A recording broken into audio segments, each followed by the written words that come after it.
Berbicaralah ya Tuhan, hamba-Mu mendengar. Jawaban Samuel atas panggilan Tuhan ini menjadi perhatiannya hari-hari ini. Kalimat itu menjadi simpul atas perjalanan hidup perutusannya. Terganggu penglihatan sejak tahun 2005 dan semakin parah pada tahun 2017, tak membuat kegembiraan hidupnya menghilang. Mata hatinya tetap tajam melihat cahaya kasih Tuhan dalam dirinya, lewat orang lain dan lewat semesta, saat ini, esok dan kemarin. Mendengar buku, radio, atau musik adalah saat-saat terindahnya di dalam kamar. Dalam iringan lagu berbahasa Italia kuno, ia berbaring lalu tertidur.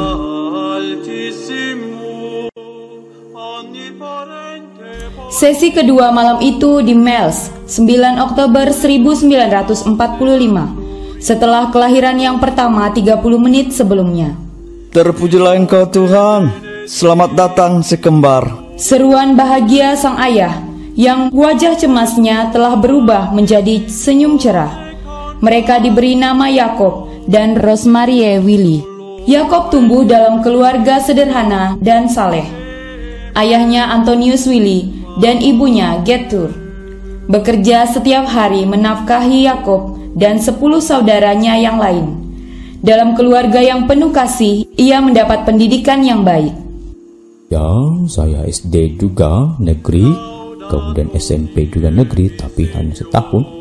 Saya dipindahkan oleh Papa ketika waktu naik kelas 2 ke Gymnasium, itu sekolah berasrama milik saudara Kapusin di Swiss. Yakob senang membaca, menggambar, dan olahraga.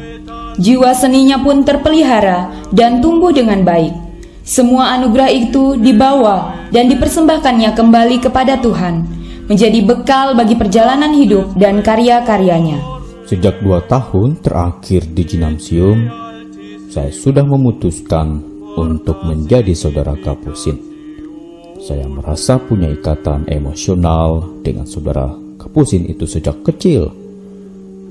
Saya aktif sebagai misdinar, yang juga membantu sebagai koster, karena bapak saya koster, dan saya suka itu tarik lonceng.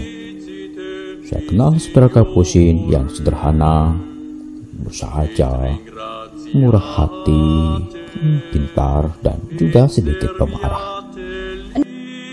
6 September 1966, Yakob masuk ke novisiat Kapusin di Lucerne, Swiss. Frater Yakob menjalani dengan serius hidupnya sebagai calon imam Kapusin. Ilmu filsafat dan teologi digelutinya sembari terus-menerus mempelajari, menghayati, dan menghidupi spiritualitas Fransiskan Kapusin. Hingga tibalah saatnya itu. Saudara-saudara yang akan ditabiskan menjadi imam, dipersilakan tampil ke depan. 10 September 1971, di Wil, Swiss, Frater Yakob dan 2 temannya menerima tabisan imamat dari tangan Monsinyur Josephus Hassler.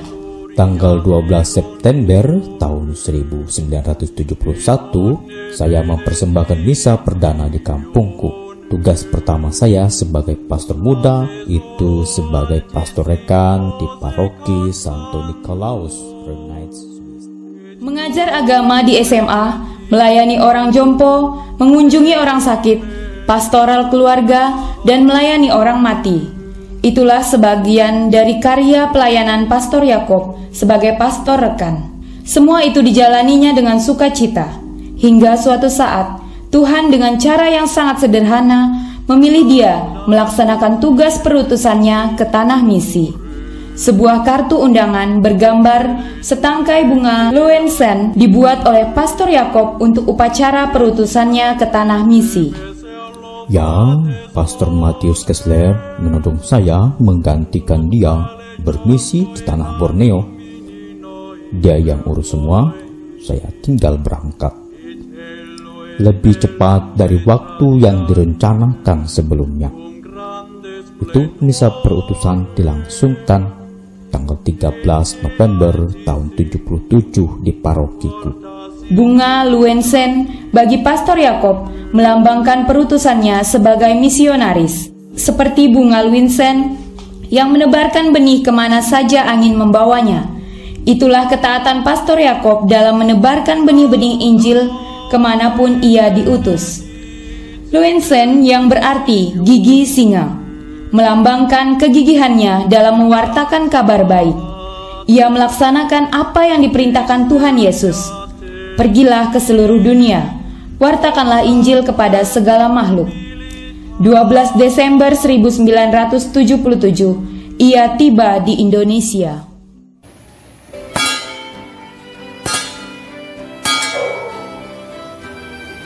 Pastor Yakob terjaga dari mimpi siangnya. Ia tertegun sejenak lalu teringat kembali akan perkataan Samuel. Berkatalah ya Tuhan, hamba-Mu mendengar.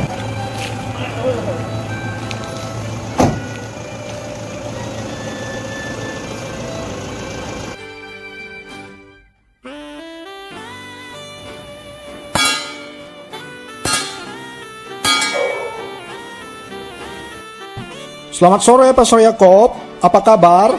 Ya, selamat sore, selamat datang. Puji Tuhan, sehat. Bapak dan keluarga juga sehat-sehat. Puji Tuhan, baik. Ini Pastor, saya bawa talang air untuk gedung persekolahan Maniamas, pesanan Pastor. Persekolahan Maniamas adalah salah satu karya besar yang tak lepas dari sentuhan tangan, hati, dan pikiran Pastor Yakob. Sembari tetap setia melayani umat paroki Salib Suci Ngabang sebagai pastor paroki, pada tahun 1988, ia mulai terlibat secara langsung dalam mengelola persekolahan ini. Ya, terima kasih ya. Kita minumlah, duduk. Masing-masing dengan segelas air putih hangat, mereka terbawa pada cerita nostalgia ketika hidup bersama menjalani tugas perutusan mulia. Awal tahun 1985, sebuah peristiwa tragis pernah mereka alami saat turne ke stasi Kurnia. Speedboat yang mereka tumpangi dan melaju menyusuri Sungai Landak yang pada waktu itu sangat jernih, mengalami kecelakaan saat hendak melewati Riam Babat. Syukurlah mereka selamat. Namun, speedboat terbalik dan tenggelam bersama dengan barang-barangnya. Beberapa bulan setelah kejadian, pada bulan Agustus 1985, speedboat berhasil ditemukan. Tetapi bagian belakang bodi speed rusak. Tas berisi peralatan misa tak tertemukan. Namun, tas berisi buku doaku berhasil ditemukan. Buku doaku adalah buku lagu yang diprakarsai oleh Pastor Yakob dan terbit pertama pada tahun 1982 yang dipakai hingga kini hampir di seluruh wilayah Kalimantan Barat. Buku-buku doaku itu dijemur dan masih bisa dipakai hingga beberapa tahun kemudian. Mesin dan body speed pun masih dipakai setelah diservis oleh Pastor Yakob. Sebulan kemudian, Pastor Yakob membawa minister provinsial Kapusin Swiss turne ke stasi Mengkatang menggunakan speedboat itu. Waktu itu, jembatan Pastor Yakob menuju ke Serondok Mengkatang belum dibangun. Dentang lonceng gereja yang dibangun Pastor Yakob tahun 1998 telah berbunyi. Waktunya doa Angelus. Tamu itu pamit dan Pastor Yakob pergi untuk berdoa ofisi sore bersama para saudara sefraternitasnya. Seperti pada permulaan, sekarang, selalu, dan sepanjang segala abad. Amin. Waktu makan adalah waktu persaudaraan yang paling mengembirakan. Di ruang makan banyak hal bisa didiskusikan dan digali bersama.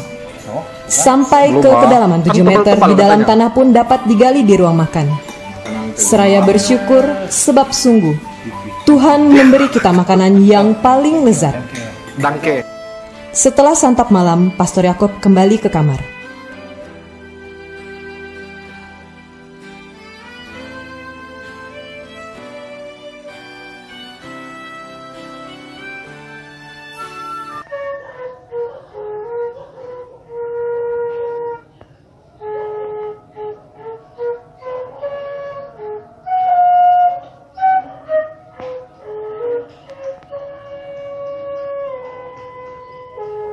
Tiba-tiba didengarnya suara musik cukup keras, sepertinya dari sekretariat OMK. Kurasa engkau memanggilku sekali lagi, maka bersabdalah Tuhan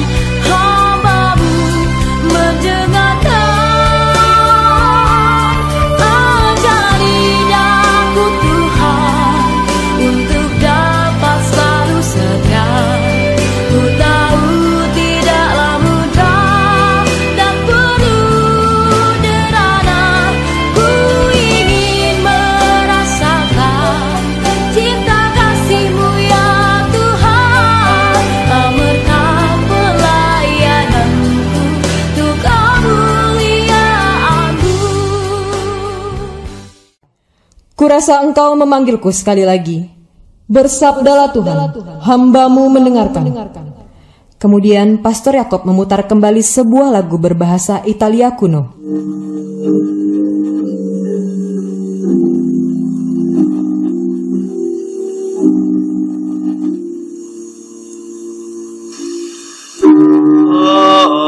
Altissimo, onniparente, buon Signore, tue son le laude, la gloria e l'onore, et onne benedictione.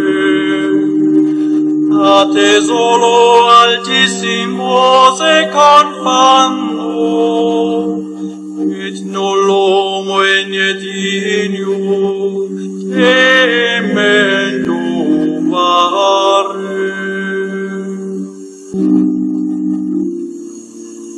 Laudate et benedicite mi Signore, et ringraziate et serviate li con grande umilitate. Suara penyanyi pada rekaman audio lagu berbahasa Italia kuno ini adalah suara Pastor Yakob, direkam di gereja Santo Nikolaus, Keuskupan Basel, Swiss pada saat beliau masih baru setahun sebagai imam, yaitu pada tahun 1972. 1, 2, 3. Yakob yang menjaga keluarga pastoral, kau piara Bunda Ermi,